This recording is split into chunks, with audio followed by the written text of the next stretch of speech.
Won't he give you perfect peace if your mind is stayed on him? Won't he do it? Somebody say yeah.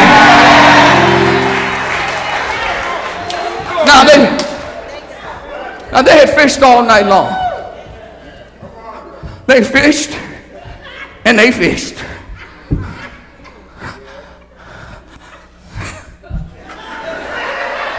Pete, you see anything? No, Johnny, I don't see nothing at all. All night long. And they caught nothing. Whenever you don't do what God tells you to do, you're going to come up empty. You're going to end up with futility. Do I have a witness? Unless you learn how to wait on God, ain't nothing going to happen until he show up anyhow. Do I have a witness? He said, without me, you can't do nothing. You better learn how to wait till I show up. You will end up in futility and failure. And don't act like you ain't never been in failure before. And don't act like you've never been in futility. Handcuffed, you couldn't do nothing. You prayed over your children, you snotted over them, and you tried to beat them half to death, but they kept going the wrong way. Until you took your hands off it and gave them to God, and God turned that thing around. You did everything you could possibly do, but God says, I got this. You sit down. In fact, you gave them to me, didn't you? Let me handle the booger. Even if I got to beat them half to death, you step back and let me handle my business. Futility. Don't act like you've never been in a futile situation. You couldn't do nothing about it. And don't tell me you never failed before or something. Notice that these were professional fishermen, like Dick and Ray. He's a professional. He can fish with two poles at the same time and catch fish on both. He's professional. But sometimes you can be attacked not only at your weakness, but at your strength. Come on here, Samson.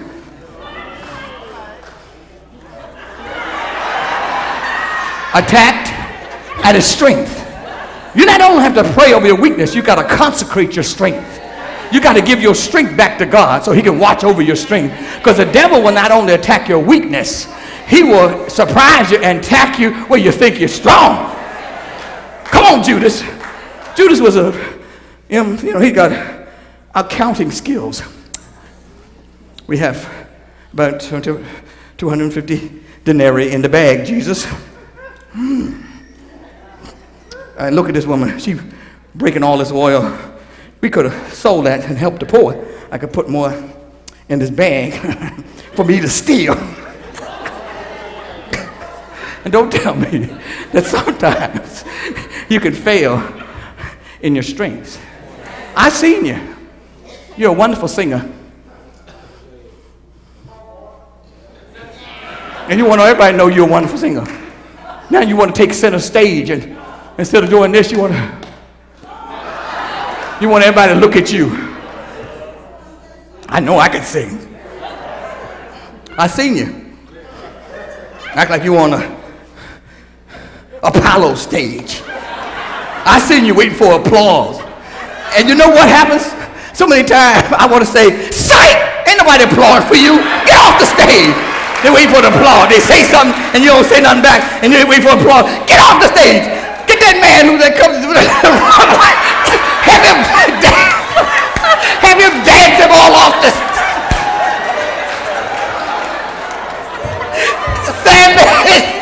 Come on, say, get off the stage. You know that sometimes you fail in your strength. Do I have a witness? You just think you're so strong, you got so much faith you can take anything. And you can do anything, and you can resolve anything, and then God has to break you down and make sure that you understand who's God and ain't you. Do I have a... Come on, help me somebody. Anybody ever fail at your strength? Your strong suit. Some of your strong suit is leadership. You can get anybody to follow you. Just like Peter. He said, I'm a good leader. I'm going fishing, the rest of y'all, but they just follow right on behind. Which brings us to next principle. Not only are you going to have handcuffed by frustration and futility and failure, you got to learn how God blesses obedience. Because God is never going to be outdone. He's always going to bless you when you obey him. And he's always going to do more than you expect him to do, because he's a generous God. He just can't help himself. He's a gracious God. Do I have a witness? And so when God does something, he goes in the overflow. He don't know how to be stingy, so he will give you more than you can imagine. He does the exceedingly abundant thing above you if you ask or think. Pray with me one more time. I'm on my way out of here. They had toiled all night, caught nothing. And then they heard a voice from the seashore saying, boys, hey brothers, y'all got any fish? What y'all got to eat? Black bass, porgies, whitings, perches. What you got? Flounder. What you got?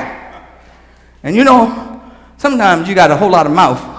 The Lord will make you shut your mouth so you understand you don't have very much but him. Do I have a witness? And here come Big Mouth Peter and the rest of them said, do you have any fish? And they said, no. Now can you imagine Peter just said no? With his big mouth, he always got something to say. He had nothing to say.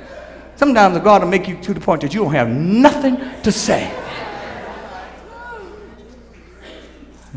And then Jesus, they didn't recognize him because they were too full of them.